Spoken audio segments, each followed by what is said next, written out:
Anthony Ruggiero is a senior fellow at the Foundation for Defense of Democracies, and he joins me now from Washington. Anthony, can you tell us more about these sanctions and how they will affect the Kim Jong-un regime? Well, the sanctions are targeted at North Korea's export revenue, and the the U.S. mission to the United Nations talks about cutting that by $1 billion. It tries to cap the amount of overseas laborers, and it really does sanction North Korean representatives overseas. I think overall, the goal of this resolution is to decrease the amount of revenue that North Korea has for its military, for its nuclear weapons and missile programs, and for luxury goods that they send to their elites. Well, Anthony, you were quoted in an article last month saying that the effect of this new UN resolution depends on China doing its part. Do you see China cooperating?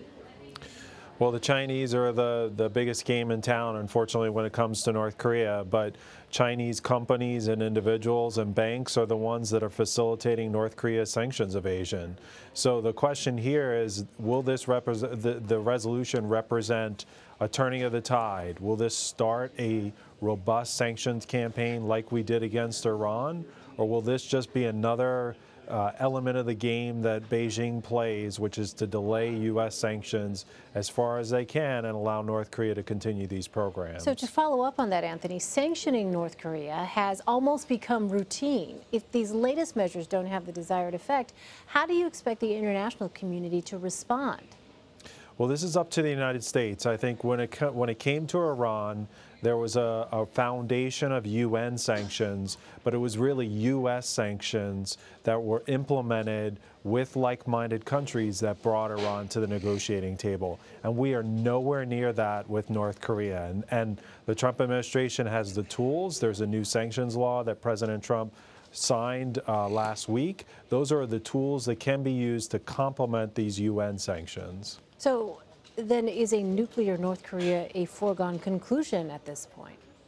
I don't think so at this point. I think that we have to start asking ourselves, it's, you know, almost 11 years since their first nuclear test. And of course, they were working on nuclear weapons before that. But, you know, we have tried negotiations. That has failed.